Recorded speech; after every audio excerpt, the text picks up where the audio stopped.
Assalamualaikum warahmatullahi wabarakatuh. Alhamdulillah. Tidak pernah berhenti kita memuji Sang Pencipta Allah atas segala nikmat yang dilimpahkan kepada kita. Dan juga kita panjatkan salam hormat kita, salawat dan taslim kepada manusia terbaik yang diutus kepada kita, Nabi besar Muhammad sallallahu alaihi wasallam. Melanjutkan bahasan kita sirah, dan tadi kita sudah lihat bagaimana Nabi SAW dengan sangat mudah menaklukkan kota Mekah tanpa perlawanan kecuali sangat kecil sekali yang dipimpin oleh Ikrimah bin Abi Jahal dan Safwan bin Umayyah bin Khalaf yang berusaha untuk menghadang pasukan Khalid bin Walid. Itu pun mereka terkalahkan dan 20 sekian orang dari Quraisy terbunuh. Nabi SAW pada saat itu menuju ke Ka'bah dan sempat membaca akhir surah Al-Fatih, dan beliau pada saat itu membaca tapi belum melakukan khilaf di antara ahli sejarah apakah Nabi SAW tawaf pada saat itu atau cuma sekedar lewat sambil membaca kembali akhir surah Al-Fatih untuk memastikan kepada orang-orang Quraisy kalau aku adalah utusan Allah, karena bunyi ayatnya Muhammadur Rasulullah, kemudian yang bersamaku ini bukan orang-orang biasa, para sahabat. Mereka adalah orang-orang pilihan Sang Pencipta Allah, dan sudah disebutkan ciri-ciri mereka di dalam Taurat dan Injil. Terus Nabi SAW mengumandangkan akhir surah Al-Fatih ini sampai akhirnya Nabi SAW mendekati sumur Zam-Zam. Dan ini lanjutan bahasan kita dari yang bahasan tadi pagi. Nabi SAW menuju ke sumur Zam-Zam. Lalu beliau SAW bersabda pada saat itu sambil memanggil Abbas, "Hai Abbas, kesinilah dan timbahkanlah air buat kami." Kata Nabi SAW, kalau bukan karena khawatir orang saling berebut, maka niscaya aku akan timbah sendiri. Khawatirnya kalau Nabi SAW yang timbah air Zam-Zam, maka akhirnya umat akan berebut untuk mengambil hasil timbahan Nabi SAW. Maka beliau menyuruh Abbas untuk menimbahnya, paman beliau yang baru saja masuk Islam radhiyallahu anhu. Juga dikatakan oleh para ulama, bila Nabi SAW menimbah sendiri air Zam-Zam tersebut, maka nanti akan menjadi sunnah, yang berarti setiap orang kalau minum di sumur Zam-Zam menimbah sendiri. Padahal sebenarnya mungkin kesulitan, apalagi kayak di zaman kita sekarang umat Islam makin banyak. Ya. Maka mungkin lebih dimudahkan kalau seperti ini hukumnya. Abbas lalu berkata, "Wahai utusan Allah, tidakkah anda setelah Nabi SAW ambil Zam-Zam, beliau meminumnya, dan para sahabat menyaksikan bagaimana Nabi SAW meminum air Zam-Zam tersebut, dan menjadi sebuah sunnah di mana banyak hadis Nabi SAW yang berbunyi Zam-Zam adalah minuman sekaligus makanan yang mengenangkan. Juga dalam hadis yang lain kata Nabi SAW, Zam-Zam sesuai dengan niat orang yang meminumnya. Setelah itu Nabi SAW, dan keluar juga sebuah hukum tentunya ya, disunnahkan setiap selesai habis tawaf atau keliling Ka'bah untuk minum air Zam-Zam, sebagaimana kita tahu dalam masalah umrah dan haji. Abbas radhiyallahu anhu lalu setelah minum Zam-Zam tadi bersama Nabi SAW, dia mengatakan, "Wahai utusan Allah, tidakkah anda mendatangi rumah anda yang dahulu anda tinggal bersama Khadijah?" Jadi ada rumah Nabi SAW dulu besar. Khadijah radhiyallahu anha tinggal di komplek elitnya Mekah, bersebelahan dengan Abu Jahal, Abu Lahab, Umayyah bin Khalaf, orang-orang tokoh Mekah. Nabi SAW dulu tinggal di komplek itu. Tetapi waktu Nabi SAW hijrah ke Madinah bersama dengan seluruh sahabat hijrah, maka seluruhnya menjadi rampasan orang-orang Mekah, dirampas secara paksa. Dan uniknya yang mengambil rumah Nabi SAW adalah sepupunya sendiri, namanya Aqil bin Abi Talib. Ya, ini saudaranya Ali bin Abi Talib, tapi dia tidak masuk Islam. Maka kata Abbas, "Tidakkah anda ya Rasulullah mendatangi rumah anda? Sekarang anda sudah menang, Mekah sudah direbut. Satu Mekah sekarang miliknya Nabi, bukan cuma rumah beliau, rumahnya orang kafir semua, dengan orang-orang kafirnya semua jadi hak Nabi SAW. Karena pasukan muslimin masuk dengan kekuatan di sini, walaupun mereka tidak sempat melawan. Beda hukumnya kalau ada kesepakatan damai sebelumnya. Tapi kalau pasukan masuk di satu wilayah dan berkuasa, maka seluruh wilayah itu menjadi harta rampasan perang. Maka Nabi SAW menunjukkan adab dan akhlak yang luar biasa dalam Islam, yang luar biasa di dalam Islam. Beliau mengatakan, "Wahai Abbas, apakah Aqil bin Abi Talib masih meninggalkan tempat tinggal buat kami?" Aqil adalah salah satu kerabatku. Nabi SAW jelaskan, padahal Abbas tahu kalau itu adalah ya keponakannya. Tapi Nabi SAW menjelaskan agar muslimin tahu.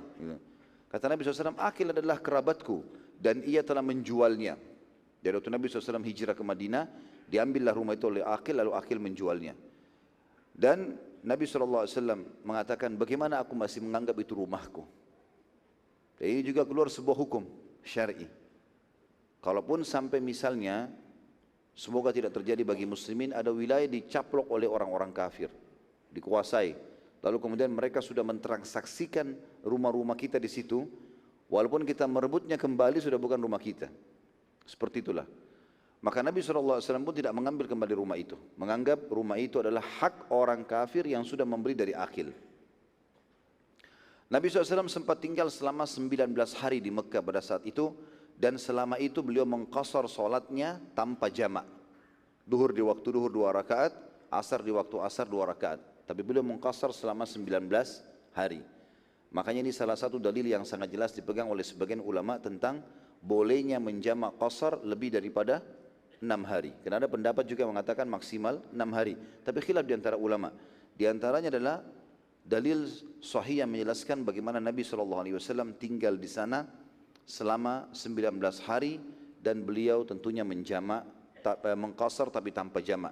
Dan ini juga sebuah hukum syar'i, dikatakan lebih afdal seseorang kalau musafir, kalau dia sudah tiba di satu lokasi, merasa aman, enggak butuh untuk dijamak, maka dia cukup mengambil keutamaan qasarnya saja. Waktu duhur dia sholat 2 rakaat, nanti di waktu asar juga dia sholat lagi 2 rakaat. Kalau dia merasa tidak ada sesuatu yang mendesak dia untuk menjamak qasarnya. Nabi SAW lalu memerintahkan agar Quraisy semuanya, karena mereka tawanan perang, satu kota Mekah dikumpulin di sekitar Bukit Safa. Jadi waktu itu kebetulan memang masyarakat kalau dikumpulkan dekat Bukit Safa dan belum ada bangunan kayak kita sekarang, ya, Safa dan Marwah dulu diibaratkan gunung, dua gunung yang kosong, tidak ada bangunan di situ. Memang betul dipakai sa'i berjalan, karena dari zaman Ibrahim AS, tapi tidak dibangun bangunan di zaman Quraisy dulu. Maka seperti masih lembah padang pasir, dikumpulkanlah seluruh orang Quraisy di situ. Dan Nabi SAW menyampaikan ceramahnya atau khutbahnya yang masyhur, yang isinya sangat tegas, yaitu memberantas semua keputusan-keputusan jahiliyah. Mulai hari itu tidak lagi kemusyrikan di Mekah, semuanya harus bertauhid, ya. Dan juga tidak boleh ada riba, praktek zina, semuanya yang haram diterapkan. Dan Nabi SAW menyampaikan tidak ada lagi kemusyrikan, tidak ada lagi riba, tidak ada lagi zina di Mekah. Lalu beliau menutup mengatakan semua perkara jahiliyah mulai hari ini di bawah telapak kakiku, kecuali pengurusan Ka'bah dan jemaah haji. Yang lain semua sudah tidak ada lagi, dihapus. Ya, seperti mengundi nasib, penyihir, segala macam, dukun, ini sudah enggak ada semua. Islam yang diterapkan pada saat itu. Lalu Nabi SAW bersabda dalam pernyataannya yang masyhur, setelah mengingatkan semua hukum Islam, Quraisy sekarang merasa takluk, mendengar. Kata Nabi SAW, wahai Quraisy, kira-kira menurut kalian, apa yang akan aku lakukan pada kalian?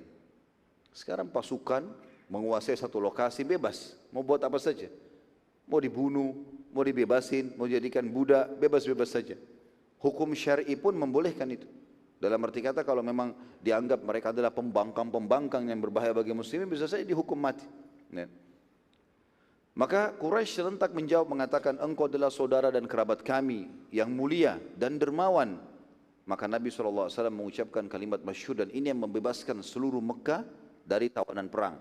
Dan juga tidak ada ghanimah dari Mekah. Enggak ada harta diambil sedikit pun dari Mekah pada saat itu. Kata Nabi SAW, pergilah, kalian telah aku bebaskan. Enggak ada tawanan perang, walaupun dalam keadaan kafir. Enggak ada tawanan perang, enggak ada juga diambil harta-harta kalian. Dan ini luar biasa melunakkan hati orang-orang Quraisy. Bagaimana pasukan telah berhasil menang, apalagi beberapa tahun saja sebelumnya, ya, itu sudah sempat Quraisy menyerang, berperang di Badar, berperang di Uhud, berperang di Khandaq. Ya, itu banyak sekali, dan permusuhan-permusuhan yang sangat jelas. Bagaimana Nabi SAW setelah menguasai itu tidak menghukum mereka, malah membebaskan, gitu kan? Pada saat itu seluruh Mekah di bawah kekuasaan Nabi SAW. Dan seluruhnya dalam keadaan aman. Seluruh pintu gerbang Mekah dijaga oleh pasukan muslimin. Semua sisi jalan-jalan Mekah dikuasai oleh muslimin. Prajurit Islam semua menyebar di situ. Dan itu selalu saja aman dalam kurang lebih hitungan 2-3 hari sampai datang seseorang bernama Fudalah. Fudalah ini dia mengiklankan masuk Islam pada saat itu, tapi ada tujuan dia. Dia ingin membunuh Nabi SAW. Dia menyembunyikan sebuah pisau dengan berharap kalau sudah dekat dengan Nabi SAW dia langsung menusuk Nabi SAW. Begitu dia mendekat dengan Nabi SAW, tidak ada yang ngerti ini. Karena ini Nabi SAW disampaikan wahyu dan ini salah satu mukjizat yang terjadi di Mekah pada saat itu. Maka Nabi SAW lihat Fudalah waktu mendekat, langsung Nabi tegur dia. Wahai Fudalah, apa yang sedang terlintas di benakmu? Maka Fudalah mengatakan, aku ingin beribadah dan istighfar. Ini kebetulan dekat Ka'bah di sekitar tempat tawaf. Maka Nabi SAW mengatakan sambil mendekati Fudalah, beristighfarlah hai Fudalah. Dia mengatakan astagfirullah. Lalu Nabi SAW mengatakan yang kedua kali, beristighfarlah hai Fudalah. Fudalah beristighfar lagi, astagfirullah, sampai 3 kali. Setelah 3 kali, Nabi SAW lalu meletakkan telapak tangannya yang suci dan mulia di dada Fudalah.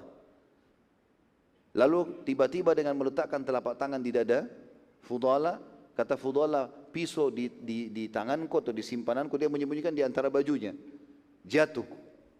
Dan pada saat itu demi Allah, tidak ada orang yang paling aku benci sebelum Nabi Muhammad SAW meletakkan telapak tangannya pada dadaku melebihi dirinya. Orang yang aku paling benci Nabi SAW. Dan setelah Nabi SAW melepaskan telapak tangannya dari dadaku, maka aku menemukan dia adalah orang yang paling aku cintai. Sisi yang lain teman-teman sekalian, masih ingat tadi Abu Sufyan, ya. Sempat saya katakan, kalau beliau masuk Islam tapi masih bimbang, karena ketakutan saja. Dan kebimbangan ini terus terjadi. Abu Sufyan waktu itu pemimpin Mekah. Kalau masih ingat kita review kembali, selesai perang Badar, waktu terbunuh mayoritas pimpinan Quraisy, ya, Abu Jahal, Umayyah bin Khalaf, Syaibah, Walid, banyak tokoh-tokoh Quraisy meninggal. Dan akhirnya yang paling tua waktu itu tersisa Abu Sufyan. Maka Abu Sufyan seperti ditokohkan lah, seperti jadi pemimpin Mekah pada saat itu. Dan dia yang memicu peperangan terjadinya perang Uhud setelahnya. Kemudian dia juga menjadi pemimpin untuk perang Ahzab. Sebagaimana sudah pernah kita ceritakan itu. Sudah kita ceritakan panjang lebar masalah Ahzab dalam surah nomor 33 dalam Al-Quran, surah Al-Ahzab. Panjang lebar ceritanya sudah disampaikan juga. Maka Abu Sufyan ini seperti orang yang tidak percaya. Dia duduk menghadap Ka'bah, kemudian dia mulai berfikir, melihat orang-orang Quraisy, ya, semuanya banyak yang datang syahadat, ada yang kembali berkumpul dengan kerabatnya muslimin. Kemudian Nabi SAW dengan seluruh pasukannya menguasai Mekah, di mana-mana prajurit muslimin. Dia kayak tidak menyangka, seperti orang yang mimpi apa yang terjadi ini. Maka sempat terfikir di benak dia, sepintas, dia ingin mengumpulkan kembali Quraisy diam-diam di malam hari, kemudian mengajak suku-suku Arab yang masih bisa diajak untuk menyerang muslimin. Lagi sementara dia berfikir itu, tiba-tiba dia menemukan pundaknya dari belakang ada yang memegang. Dia kaget, seperti kita kalau lagi melamun ada orang pegang pundak kita, ya. Maka dia balik, ternyata Nabi SAW. Tiba-tiba dia kaget, dan ini salah satu yang menambah akhirnya Islamnya bisa tidak ragu lagi, ya. Walaupun ini masih ada poin lagi setelahnya yang lebih menguatkan. Setelah itu Abu Sufyan tidak ragu lagi dengan keislaman. Maka Nabi SAW mengatakan, Allah akan menghinakanmu hai Abu Sufyan kalau kau lakukan niatmu. Kaget dia. Abu Sufyan kaget. Bagaimana Nabi SAW bisa tahu? Belum dia ungkapkan, baru di otaknya. Dan dia sudah tahu kalau Nabi faham masalah itu. Allah akan menghinakanmu Abu Sufyan kalau kau jalankan niatmu. Maka pada saat itu Abu Sufyan heran. Berkecamuk di benak dia, ini kayaknya benar Rasul.